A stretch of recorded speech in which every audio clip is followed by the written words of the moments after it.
Om Hare Om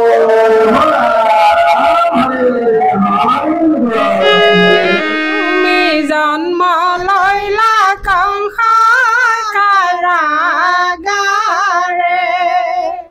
বসুদেৱে ৰাখে তোমাক নন্দ ৰজাৰ ঘৰে কৃষ্ণ এৰিলা মানবিকায়া তোমাৰ আমি গুৰুক বিশ্বগুৰু কৰিবলৈ গৈ আছো শ্ৰীমন্ত শংকৰদেৱক জগতগুৰু বুলি আমি কৈ আছো সমগ্ৰ জগতে ক'ব লাগিব যে শ্ৰীমন্ত শংকৰদেৱ সঁচাই জগতগুৰু সঁচাই বিশ্বগুৰু হয় এই কথাষাৰ কৰিবলৈ হ'লে তেখেতৰ সংস্কৃতিক শুদ্ধ ৰূপত উপস্থাপন কৰিব লাগিব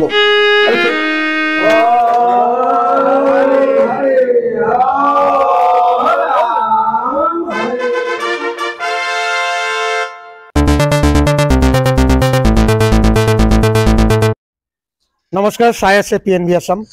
আৰু PNB আসামৰ মূল দায়িত্ব কিছুমান আমি লৈ থাকোঁ সদায় যে অসমীয়া কৃষ্টি সংস্কৃতি অসমৰ বুৰঞ্জী অসমৰ ভাষা এইখিনিক আগবঢ়াই নিয়াৰ ক্ষেত্ৰত PNB আসামে কি সহায় কৰিব পাৰি এই কথাখিনি চিন্তা কৰি সদায় আমি আগবাঢ়ি যাওঁ আৰু অলপ দিনৰ আগতে মই এটা বিহুৰ ওপৰত অকণমান এটা ভিডিঅ' কৰিলোঁ আজি মই আহিছোঁ দিহা নামৰ এক উন্মোচনী অনুষ্ঠানলৈ আৰু দায়িত্ব মোৰ ভাগতে পৰিছে উন্মোচন কৰা দিহা নামৰ এটা গীত ছ'চিয়েল মিডিয়ালৈ যাব আচলতে সামাজিক মাধ্যমত দিহানাম এটা যাব আৰু সেই দিহানাম ভাগি আজি উন্মোচন হ'ব ইয়াত আনুষ্ঠানিকভাৱে আৰু আনুষ্ঠানিকভাৱে উন্মোচন হোৱাৰ আগত মই কেইটামান কথা নিশ্চয় আপোনালোকক ক'ব লাগিব যে এইবিলাক হৈছে সামাজিক মাধ্যম যি আমি ইউটিউব ফেচবুক ইনষ্টাগ্ৰাম এই সামাজিক মাধ্যমবিলাক আমি আমাৰ সংস্কৃতিক বাহিৰলৈ প্ৰেৰণ কৰিবৰ কাৰণে ব্যৱহাৰ কৰাৰ প্ৰয়োজন আছে কাৰণ বাহিৰৰ বিভিন্ন সংস্কৃতি আমাৰ গোটেই সমগ্ৰ ভাৰতবৰ্ষত বিয়পাই পেলাইছে এই সামাজিক মাধ্যমে আৰু সেই একেই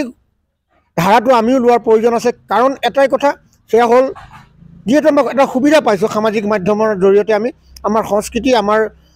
গুৰু দুজনৰ সংস্কৃতিক কেনেকৈ আমি বিশ্ব দৰবাৰলৈ লৈ যাম বিশ্ব দৰবাৰলৈ নিবলৈ হ'লে এনেধৰণৰ কিছুমান মাধ্যম প্ৰয়োজন আছে আৰু সেই মাধ্যমৰ জৰিয়তে আমি গুৰু দুজনাৰ সংস্কৃতি লৈ গুচি যাম আৰু তাৰে ভিতৰত সেই সংস্কৃতিৰ ভিতৰৰ এটা অংগ হৈছে দিহানাম আৰু দিহানামক আমি আজি ইয়াত সুন্দৰকৈ এটা দিহানাম আজি এই যি অনিমা দেৱী চিত্ৰকৰৰ ঘৰত মই আছোঁ সংগীত বিশাৰদ অৱসৰপ্ৰাপ্ত শিক্ষক যোগেন চিত্ৰকৰৰ সহধৰ্মিনী অনিমা দেৱী চিত্ৰকৰ আৰু তেখেতে এটা দিহানাম বাণীবদ্ধ কৰি ইতিমধ্যে আজিৰ পৰা ছ'চিয়েল মিডিয়াত এৰিবৰ কাৰণে চেষ্টা কৰিছে আৰু কোনটো চেনেলত যাব মই নিশ্চয় ক'ম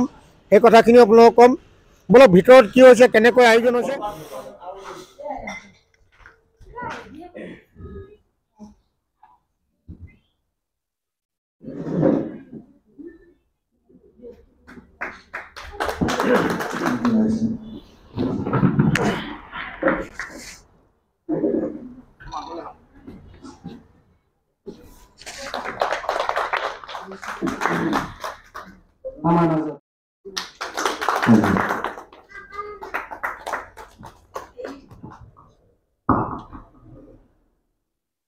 Om Hare Om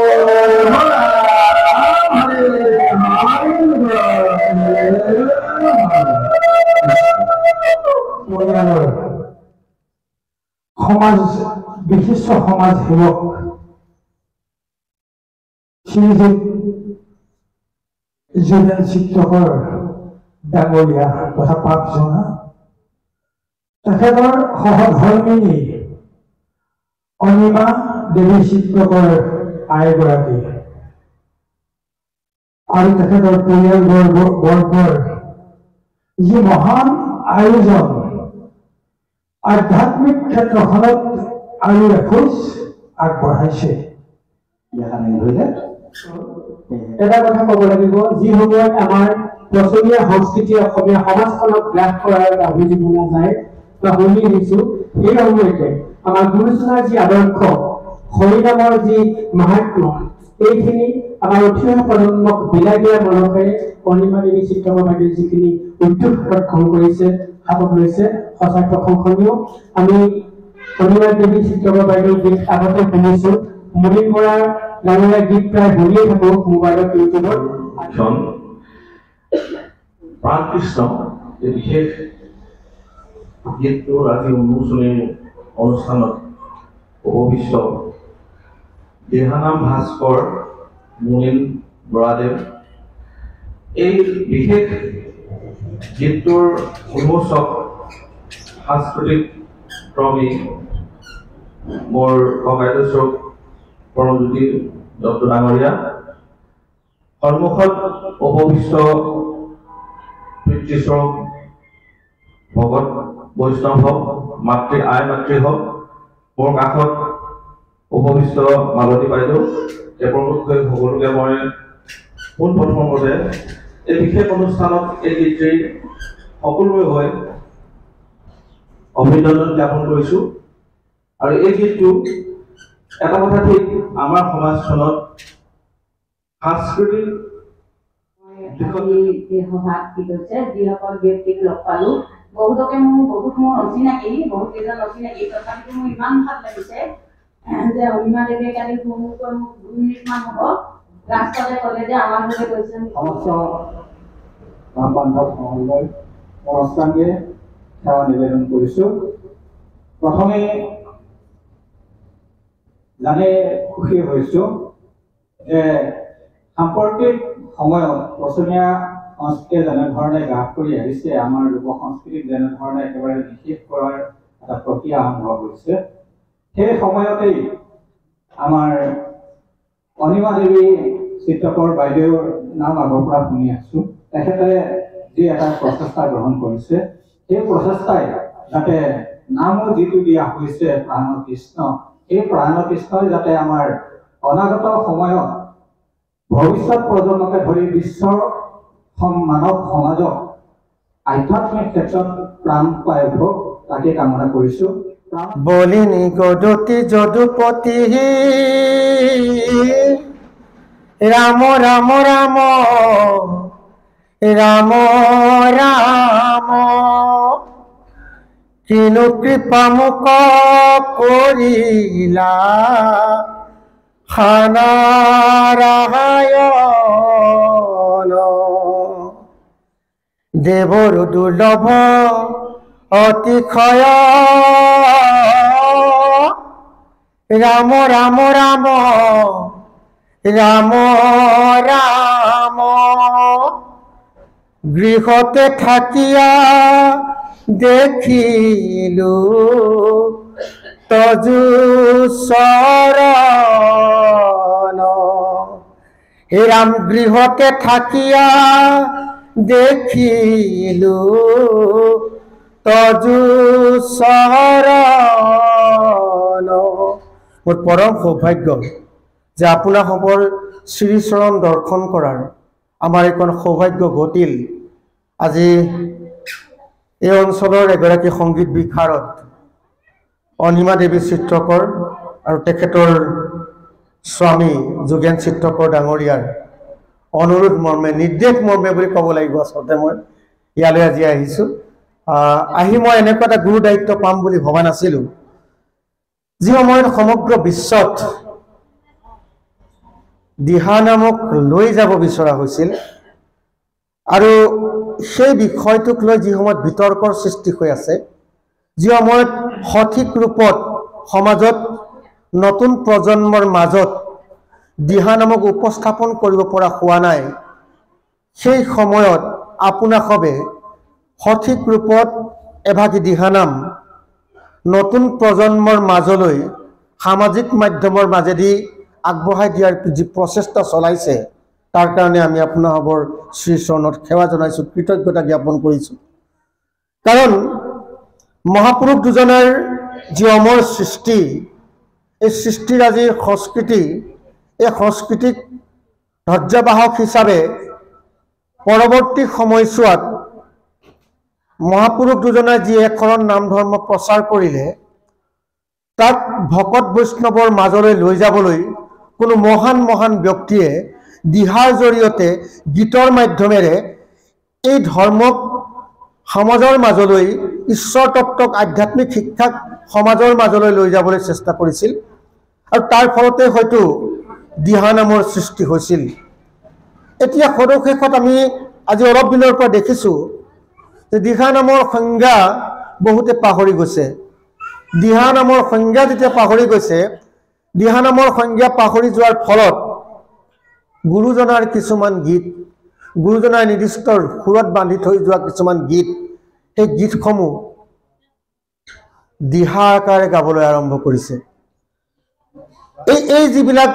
বিতৰ্কৰ সৃষ্টি হৈছে, বিতৰ্কবিলাক উপশম ঘটিব লাগে যদি আপোনাৰ খবৰ নিচিনা জ্ঞানী গুণী ব্যক্তিসকলে দিহাক নতুন প্ৰজন্মৰ মাজলৈ লৈ যাব বিচাৰে, লৈ যায়, নতুন প্ৰজন্মৰ লগত যদি পৰিচয় কৰাই দিয়ে, তেতিয়াহ'লে অসমীয়া সংস্কৃতিৰ যি মূল সংস্কৃতি, গুৰু দুজনাৰ যি সংস্কৃতিক লৈ আমি নিজকে চহকী বুলি কৈ থাকোঁ, সেই সংস্কৃতি নতুন প্ৰজন্মৰ শিৰে শিৰে সোমাই পৰিব। সেইকাৰণে আজিৰ এই অনুষ্ঠানভাগিত আমি উপস্থিত থাকিবলৈ পাই আমি সৌভাগ্য মানিছোঁ যে আপোনাসৱে আমাক এনে এটি গুৰু দায়িত্ব, এনে এটা আধ্যাত্মিক চিন্তা চৰ্চাৰ বিষয়বস্তুৰ মাজত সোমোৱাই লৈ যাব বিচাৰিছে আৰু আমি সেই সূত্ৰে অকণমান কথা নিশ্চয় ক'ব লাগিব যে মই সৰুৰ পৰা দিহা বুলিলে জানো যে য'ত ঈশ্বৰক উপাসনা কৰা, ভগৱন্তৰ প্ৰভুক উপাসনা কৰাৰ দিহা যিবিলাক নামৰ জৰিয়তে দিয়া হয়, য'ত দিহা দিয়া হয়, য'ত পৰামৰ্শ দিয়া হয়, য'ত উপদেশ দিয়া হয়, কেনেধৰণে ঈশ্বৰক সেৱা কৰিব পাৰিম বা তেতিয়া আখ্যান উপাখ্যানবিলাকৰ সহায় লোৱা হয় আৰু সেইদৰে নিশ্চয় দিহাবিলাক গৈ আছে। আৰু দিহাৰ মূল উদ্দেশ্য হৈছে ভগৱন্ত প্ৰভুক আমি কেনেধৰণে উপাসনা কৰিম, ভগৱন্ত প্ৰভুৰ গুণনাম কীৰ্তন কেনেকৈ প্ৰচাৰ প্ৰসাৰ কৰিম, এই কথাবিলাক আন এজন অশিক্ষিত লোকৰ মনত ভৰাই দিবৰ কাৰণে দিহাৰ প্ৰয়োগ কৰা হৈছিলে। আৰু এতিয়া শেহতীয়াকৈ দেখিলোঁ, মই বিতৰ্ক কৰিবলৈ যোৱা নাই, যে যিভাগ নামক আমি গোসাঁই নাম বুলি কওঁ, সেই নামভাগকেই বোলে লৈ দিহা নামৰ বিশ্ব ৰেকৰ্ড কৰিবলৈ গৈছে। এতিয়া কথাটো হৈছে যে আমি বিশ্বত মহাপুৰুষ দুজনাৰ সংস্কৃতিক কেনেকৈ পৰিচয় কৰাই দিম? দিহাক দিহাভাগেই পৰিচয় কৰাব লাগিব, আমাৰ আই নামক আই নাম হিচাপে পৰিচয় কৰাব লাগিব, আমাৰ ধাই নামক ধাই নাম হিচাপে পৰিচয় কৰাব লাগিব। ঠিক তেনেকৈ আজি ৰাতি খিলাব ৰখিলে নহনি পজাৰ মাত, পালি পোহৰীয়া হবে নিদ্ৰা গইলা, উপজিলে জগন্নাথ। আমি এইটো সুৰতে এই নামভাগি পাই আহিছোঁ জন্মাষ্টমীৰ দিনাখন গাই, আৰু সেই নামভাগিক দিহা নাম হিচাপে প্ৰকাশ কৰা হৈছে। কিমান দূৰ গ্ৰহণযোগ্য আমাৰ দিহা ভাস্কৰ মহোদয় আছে, তেখেতসকলে জানিছে আৰু ইতিমধ্যে এইখিনি প্ৰতিবাদো সাব্যস্ত হৈছে। যিয়ে নহওক, যি বিষয়বস্তুৱে লৈ নাযাওক, অসমীয়া সংস্কৃতিৰ য'ত গুৰু দুজনাৰ কথা জড়িত হৈ থাকে সেইখিনি শুদ্ধ ৰূপত বিশ্বৰ মাজলৈ লৈ যাব লাগিব। কাৰণ ইয়াৰ জৰিয়তে আমি গুৰু দুজনাক বিশ্বৰ মাজলৈ লৈ যাম, আমি গুৰু দুজনাক লৈ যাম, তেখেতসকলৰ সংস্কৃতিক লৈ যাম। আমি গুৰুক বিশ্বগুৰু কৰিবলৈ লৈ গৈ আছোঁ। শ্ৰীমন্ত শংকৰদেৱক জগতগুৰু বুলি আমি কৈ আছোঁ। সমগ্ৰ জগতে ক'ব লাগিব যে শ্ৰীমন্ত শংকৰদেৱ সঁচাই জগতগুৰু, সঁচাই বিশ্বগুৰু হয়। এই কথাষাৰ কৰিবলৈ হ'লে তেখেতৰ সংস্কৃতিক শুদ্ধ ৰূপত উপস্থাপন কৰিব লাগিব আৰু সেই কথাষাৰ মই আজি এই আপাহতে কৰিছোঁ। আৰু দ্বিতীয় কথা, গুৰু দুজনাৰ সংস্কৃতিক লৈ ব্যৱসায় কৰাৰ বাদ কিন্তু ধাৰণা চিন্তা কৰিছে এখানি মানুহে, সেইটো ত্যাগ কৰিব হৈছে। কাৰণ ব্যৱসায় মানসিকতাৰে আমি কামবিলাক কৰিলে সেইবিলাক কেতিয়াও স্থায়ী নহয়, ক্ষণস্থায়ী হয়। আজি দিহানাম নিশ্চয় শ্ৰুতিমূলক আছিলে, ভকত বৈষ্ণৱৰ মুখে মুখে প্ৰচলিত নামক পিছত লিপিবদ্ধ কৰা হৈছে। তাৰে কিছুমান দিহা বহুজনে সদশেষত মুনীন বৰা অফিচিয়েল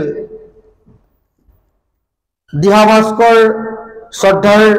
মুনীন বৰা ডাঙৰীয়াৰ ইউটিউবত আজিৰ পৰা এটা নাম এটা দিহানাম সংযোজিত হৈছে সেইটোৰ নাম মই অকণমান পিছত ঘোষণা কৰিম আৰু মই কৈছোঁ যিসকলে মুনিন বৰা অফিচিয়েল ছাবস্ক্ৰাইব কৰা নাই ইউটিউবত আজি অন্তত ছাবস্ক্ৰাইব কৰি ল'ব প্ৰত্যেকেই তাৰ নামটো শুনিব লাগিব নহয় নামটো শুনিবলৈ মই পুনৰ কৈছোঁ ইউটিউব চেনেলটোৰ নাম মুনিন বৰা অফিচিয়েল আৰু তাতেই আজিৰ পৰা গীতটো উপলব্ধ হ'ব আৰু এতিয়া মই সকলোৰে আয়তীসকলৰ উৰুলিধ্বনি বিচাৰিম ভগত বৈষ্ণৱসকলৰ হৰিধ্বনি বিচাৰিম আৰু ঈশ্বৰৰ আশীৰ্বাদ বিচাৰি সকলোৰে সন্মুখত আজিৰ এই গীতটি আনুষ্ঠানিকভাৱে মুকলি কৰিবলৈ আগবাঢ়িছোঁ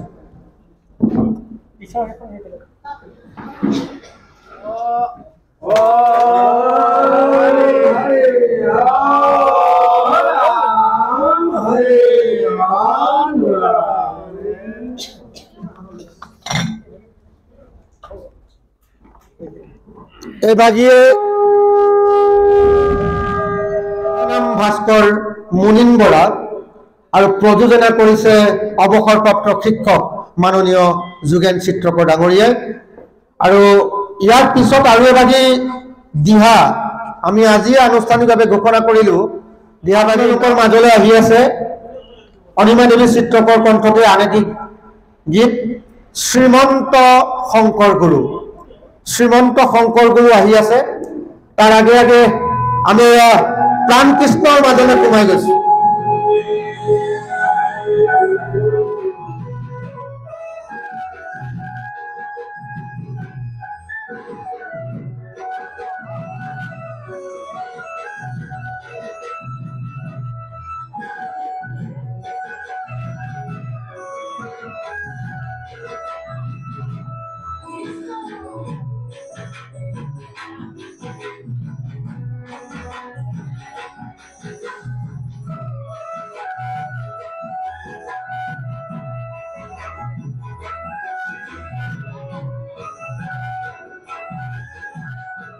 কৃষ্ণ তুমি জন্ম লৈলা কংসাৰ কাৰাগাৰে বসুদেৱে ৰাখে তোমাক নন্দ ৰজাৰ ঘৰে এই ৰাম গকুলে বঞ্চিলা তুমি কৰা নানা লীলা দুষ্ট কদমন কৰি সন্তক পালিলা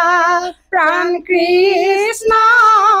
মায়াৰে খেলিলা খেলা যিটো গীত ইতিমধ্যে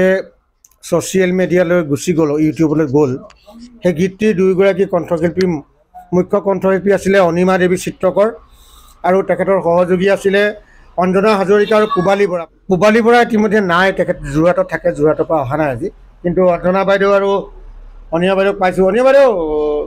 আপুনি কেতিয়াৰ পৰা কেনেকৈ দিহানামৰ লগত জড়িত হৈ আছে আচলতে মই সৰুৰে পৰাই গীত মাত ভাল পাওঁ আৰু এই সাংস্কৃতিক দিশটো ভাল পাওঁ কিন্তু প্ৰথমতে মই অল ৰাউণ্ডাৰ বুলিয়ে ক'ব পাৰি সকলোৱে গাব পাৰোঁ মই এতিয়া শেষত আমি দিহানাম ভাগত বেছিকৈ আগবাঢ়ি গৈছোঁ দিহানামৰ প্ৰতি বেছি আকৰ্ষিত হৈছোঁ আৰু এতিয়া আমি বিভিন্ন মঞ্চতো গাইছোঁ বিচাৰকো কৰিছোঁ এনেদৰে আগবাঢ়ি গৈ এতিয়া আমি আমাৰ জীৱনৰ আবেলি সময় হৈছে যেন লাগিছে গতিকে কিবা এটা সংগ্ৰহ ষ্টুডিঅ'ত আমি ভাস্কৰ মুনিন বৰা প্ৰভুৰ সহায়ত আশীৰ্বাদত আমি দিহানাম এটা স্থবিৰ কৰি ৰাখিবলৈ চেষ্টা কৰি আজি প্ৰদৰ্শন কৰিছিলোঁ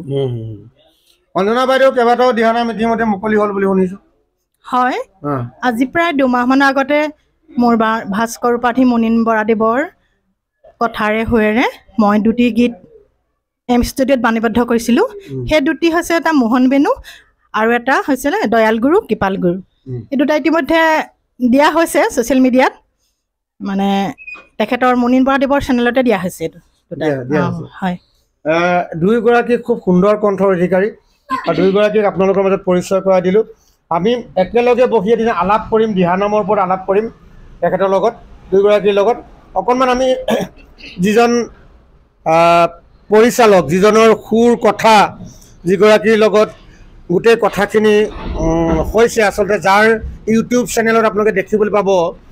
মুনীন বৰা অফিচিয়েল, তাতে আপোনালোকে এই গীতসমূহ দেখিবলৈ পাব আৰু শুনিবলৈ পাব। আচলতে ভিডিঅ' এতিয়ালৈ কৰা নাই। বৰা, আপোনাক সমগ্ৰ অসমে দিহা ভাস্কৰ মুনীন বৰা বুলিয়ে জানে। নিশ্চয় আচলতে দিহানাম ভাস্কৰ আমাৰ শ্ৰী শ্ৰী আউনীআটী সত্ৰৰ তৰফৰ পৰা আমাক সন্মান এভাগ আছিলে। গতিকে আমাৰ অন্য কোনে, আমি নিজে ভাস্কৰ হ'ব নোৱাৰোঁ, কিন্তু তেখেতসকলে আমাক যি সন্মান দিছে সেই সন্মানৰ দ্বাৰাই উৎসাহিত হৈ পিনি আমি এই আধ্যাত্মিক ক্ষেত্ৰখনত আচলতে পূৰ্ণতমে মানে কৰ্ম কৰি আগবাঢ়ি যাবলৈ সক্ষম হৈছোঁ। অকণমান দিহা কলি এটা শুনিলে। দিহা কলিয়ে ঠিক আছে, অকণমান হৈছোঁ। ইয়ে প্ৰাণ কৃষ্ণ এৰিলা, কৃষ্ণ এৰিলা মানবিকায়া, তোমাৰ আজি যিটো গীত ইতিমধ্যে আমি উন্মোচন কৰিলোঁ বা আজি উন্মোচন হ'বলৈ গৈ আছে, এই ভাগি ক'ত পাব আপুনি অকণমান ধুনীয়াকৈ জনাই দিয়ক। হয়, মই সমূহ নামপ্ৰেমী ৰাইজলৈ পুনৰ শ্ৰদ্ধা নিবেদন কৰিছোঁ। মুনীন বৰা অফিচিয়েল যিটো ইউটিউব চেনেল, আমাৰে চেনেল, তাতে এই নাম উপলব্ধ হ'ব আৰু পূৰ্বে কৰি যোৱাখিনিও আমি তেনেধৰণে সম্প্ৰচাৰ কৰিছোঁ। আৰু আজি যি ভাগি প্ৰাণ কৃষ্ণ নামৰ শীৰ্ষক নামভাগি ইতিমধ্যে মুকলি কৰা হ'ল, সেই ভাগসমূহ ৰাইজে আমাৰ মুনীন বৰা অফিচিয়েল চেনেলটোত পাই যাব। আৰু লগতে কি কৰিব, চেনেলটো ছাবস্ক্ৰাইব কৰিব, লাইক কৰিব, শ্বেয়াৰ কৰিব। তেতিয়া মানে বিশেষকৈ আমাৰ যিসকলে প্ৰতিভা আজি ইয়াত আগবাঢ়ি আহিছে, কণ্ঠনি গৰাইছে, 2গৰাকী বা আমাৰ অনিমা দেৱী আইগৰাকী,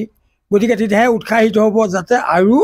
তেনেধৰণে এই নাম আগলৈ আগবঢ়াই যাব পাৰিব, আগবঢ়াই নিব পাৰিব। গতিকে ৰাইজে আদৰি ল'ব বুলি মই